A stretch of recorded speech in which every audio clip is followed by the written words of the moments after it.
एक समय की बात है। एक गांव में दो अच्छे दोस्त रहते थे जिनके नाम थे मोहन और सोहन। दोनों की दोस्ती इतनी गहरी थी कि वे हमेशा साथ ही रहते, खाते पीते और मस्ती करते। मोहन बहुत चंचल और शरारती था, जबकि सोहन थोड़ा सीधा साधा और भोला था। उनकी इस जुगलबंदी में अक्सर कुछ न कुछ मज़ेदार घटनाएं होती रहती थी। एक दिन दोनों ने तय किया कि वे शहर घूमने जाएंगे। उन्होंने अपनी साइकिल निकाली और बिना ज़्यादा सोचे समझे बस निकल पड़े। उनका यह सफ़र गांव से शहर तक का था, लेकिन रास्ते में जो हुआ वह बहुत ही मज़ेदार और हंसाने वाला था। जैसे ही वे गांव से बाहर निकले, उन्होंने देखा कि सड़क के किनारे एक आम का पेड़ है जिसमें खूब सारे पके आम लगे हुए हैं। मोहन ने सोहन से कहा, अरे सोहन, इन आमों को देखकर तो मुंह में पानी आ रहा है, क्यों ना कुछ आम तोड़ लें। सोहन बोला, अरे यार, ये चोरी है, हमें नहीं करना चाहिए। मोहन ने हंसते हुए कहा, अरे भाई, ये आम तो हमारे ही हैं। पेड़ तो किसी का भी हो, लेकिन आम तो सबके हैं। चलो जल्दी से तोड़ लेते हैं। सोहन ने मोहन की बात मान ली और दोनों ने मिलकर आम तोड़ने शुरू कर दिए। जैसे ही उन्होंने आम तोड़े, तभी वहाँ पेड़ का मालिक आ गया और ज़ोर ज़ोर से चिल्लाने लगा, अरे चोरी चोरी चोरी। दोनों दोस्त घबरा गए और भागते भागते अपनी साइकिल पर सवार होकर शहर की ओर निकल पड़े। थोड़ी दूर जाने के बाद उन्हें एक गांव के मेले का बोर्ड दिखाई दिया। मेला देखकर मोहन की आंखों में चमक आ गई। उसने सोहन से कहा, अरे भाई, चलो थोड़ी देर इस मेले में मस्ती करते हैं, शहर बाद में पहुंचेंगे। सोहन ने थोड़ा झिझकते हुए कहा, अरे यार, हम शहर घूमने जा रहे हैं, मेले में समय बर्बाद क्यों करें। मोहन ने उसे समझाया, अरे ऐसी मस्ती का मौका बार बार नहीं मिलता, थोड़ी देर में निकल चलेंगे। दोनों मेले में पहुंच गए और वहां के झूलों, मिठाइयों और खिलौनों का मज़ा लेने लगे। मोहन ने वहां के हंसी मजाक वाले खेलों में भाग लिया और सोहन को भी खींच लिया। मेले में एक बंदर का खेल भी चल रहा था। बंदर एक ड्रेस में था और लोगों को मनोरंजन करा रहा था। मोहन को शरारत सूझी और उसने बंदर को तंग करना शुरू कर दिया। बंदर ने कुछ देर तक तो सहन किया, लेकिन फिर गुस्से में आकर उसने मोहन का चश्मा छीन लिया और भाग गया।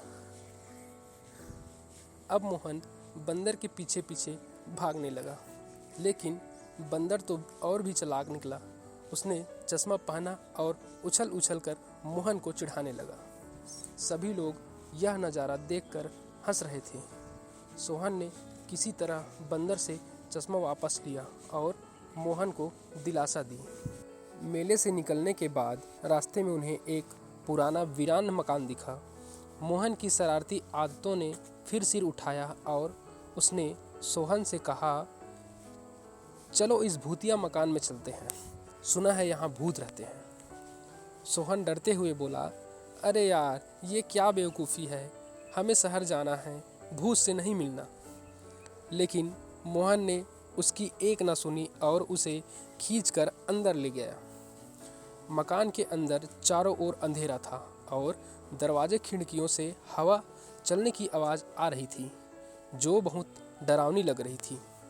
अचानक एक बिल्ली जोर से म्याऊं कर उठी, जिससे दोनों डर गए और चिल्लाते हुए मकान से बाहर भाग निकले। भूतिया मकान की घटना के बाद दोनों को भूख लग गई थी। उन्होंने एक ढाबा देखा और वहाँ खाना खाने बैठ गए। मोहन ने देखा कि वहाँ के खाने में खूब सारे मिर्च मसाले डाले गए थे। उसने सोहन से शर्त लगाई, चलो देखते हैं कौन ज़्यादा मिर्ची खा सकता है। सोहन ने उसकी बात मान ली और दोनों ने तीखे खाने की प्रतियोगिता शुरू कर दी। मिर्च की तीव्रता ने दोनों की हालत खराब कर दी थी। उनके चेहरे लाल हो गए और आंसू निकलने लगे, लेकिन किसी ने हार नहीं मानी। आसपास के लोग उनकी ये हालत देखकर हंसते हंसते लोटपोट हो गए। अब अंधेरा हो चुका था और दोनों को एहसास हुआ कि वे अभी तक शहर नहीं पहुँचे हैं। उन्होंने जल्दी जल्दी साइकिल चलाई, लेकिन रास्ता भटक गए। मोहन ने सोहन से कहा, तूने मुझे बेकार में मेला और भूतिया मकान में घुमाया, वरना हम कब के पहुंच गए होते। सोहन ने जवाब दिया, अरे तू ही तो मुझे वहां लेकर गया था।